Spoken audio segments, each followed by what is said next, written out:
Good afternoon. Today, the United States of America is changing its relationship with the people of Cuba. In the most significant changes in our policy in more than 50 years, we will end an outdated approach that for decades has failed to advance our interests, and instead, we will begin to normalize relations between our two countries. Through these changes, we intend to create more opportunities for the American and Cuban people, and begin a new chapter among the nations of the Americas. There's a complicated history between the United States and Cuba. I was born in 1961, just over 2 years after Fidel Castro took power in Cuba, and just a few months after the Bay of Pigs invasion, which tried to overthrow his regime. Over the next several decades, the relationship between our countries played out against the backdrop of the Cold War and America's steadfast opposition to communism.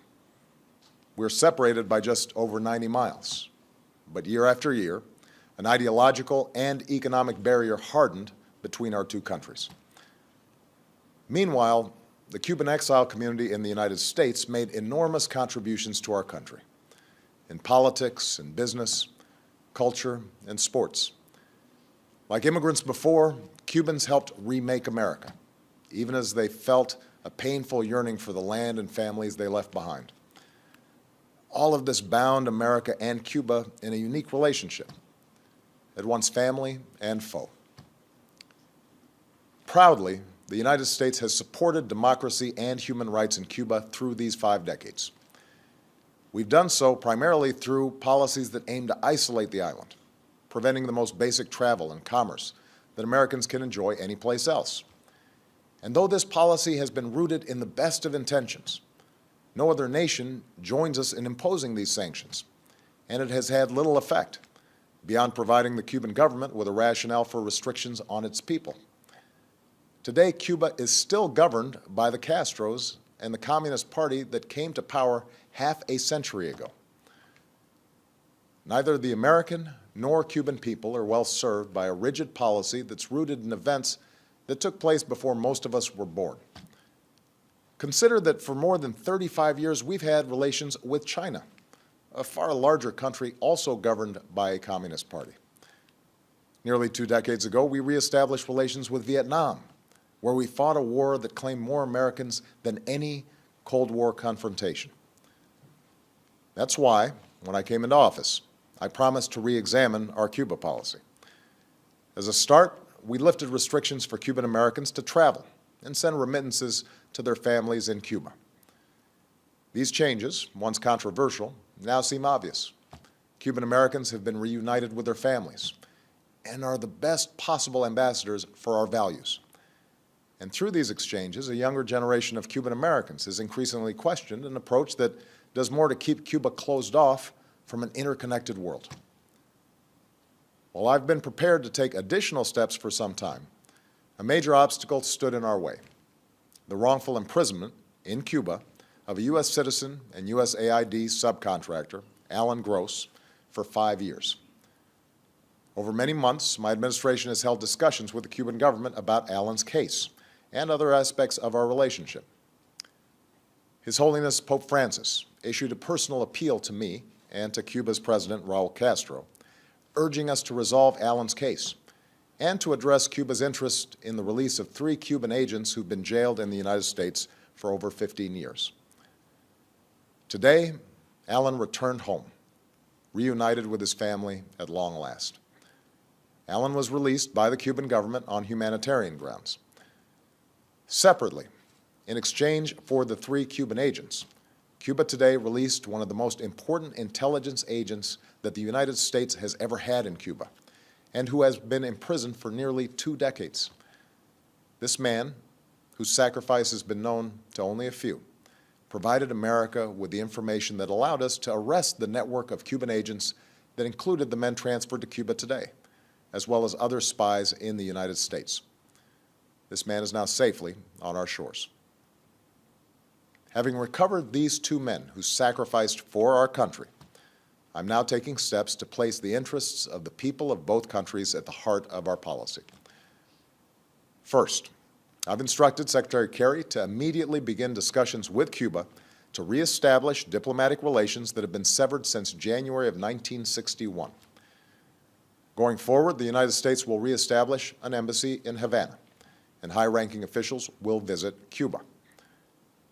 Where we can advance shared interests, we will, on issues like health, migration, counterterrorism, drug trafficking, and disaster response. Indeed, we've seen the benefits of cooperation between our countries before. It was a Cuban, Carlos Finlay, who discovered that mosquitoes carry yellow fever. His work helped Walter Reed fight it.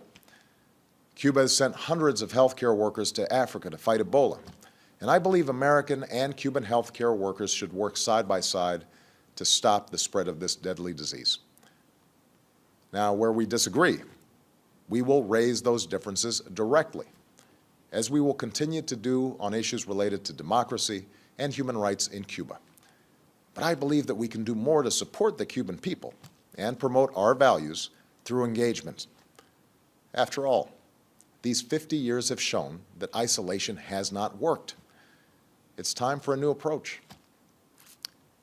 Second, I've instructed Secretary Kerry to review Cuba's designation as a state sponsor of terrorism. This review will be guided by the facts and the law. Terrorism has changed in the last several decades. At a time when we are focused on threats from al-Qaeda to ISIL, a nation that meets our conditions and renounces the use of terrorism should not face this sanction. Third, we are taking steps to increase travel, commerce, and the flow of information to and from Cuba. This is fundamentally about freedom and openness, and also expresses my belief in the power of people-to-people engagement. With the changes I'm announcing today, it will be easier for Americans to travel to Cuba, and Americans will be able to use American credit and debit cards on the island. Nobody represents America's values better than the American people, and I believe this contact will ultimately do more to empower the Cuban people. I also believe that more resources should be able to reach the Cuban people, so we're significantly increasing the amount of money that can be sent to Cuba and removing limits on remittances that support humanitarian projects, the Cuban people, and the emerging Cuban private sector. I believe that American businesses should not be put at a disadvantage, and that increased commerce is good for Americans and for Cubans. So we will facilitate authorized transactions between the United States and Cuba. U.S. financial institutions will be allowed to open accounts at Cuban financial institutions, and it will be easier for U.S. exporters to sell goods in Cuba. I believe in the free flow of information. Unfortunately, our sanctions on Cuba have denied Cubans access to technology that has empowered individuals around the globe. So I've authorized increased telecommunications connections between the United States and Cuba. Businesses will be able to sell goods that enable Cubans to communicate with the United States and other countries. These are the steps that I can take as president to change this policy. The embargo that's been imposed for decades is now codified in legislation. As these changes unfold, I look forward to engaging Congress in an honest and serious debate about lifting the embargo. Yesterday, I spoke with Raul Castro to finalize Alan Gross's release and the exchange of prisoners, and to describe how we will move forward. I made clear my strong belief that Cuban society is constrained by restrictions on its citizens. In addition to the return of Alan Gross and the release of our intelligence agent, we welcome Cuba's decision to release a substantial number of prisoners whose cases were directly raised with the Cuban government by my team. We welcome Cuba's decision to provide more access to the Internet for its citizens and to continue increasing engagement with international institutions like the United Nations and the International Committee of the Red Cross that promote universal values. But I'm under no illusion about the continued barriers to freedom that remain for ordinary Cubans. The United States believes that no Cuban should face harassment or arrest or beatings simply because they're exercising a universal right to have their voices heard. And we will continue to support civil society there.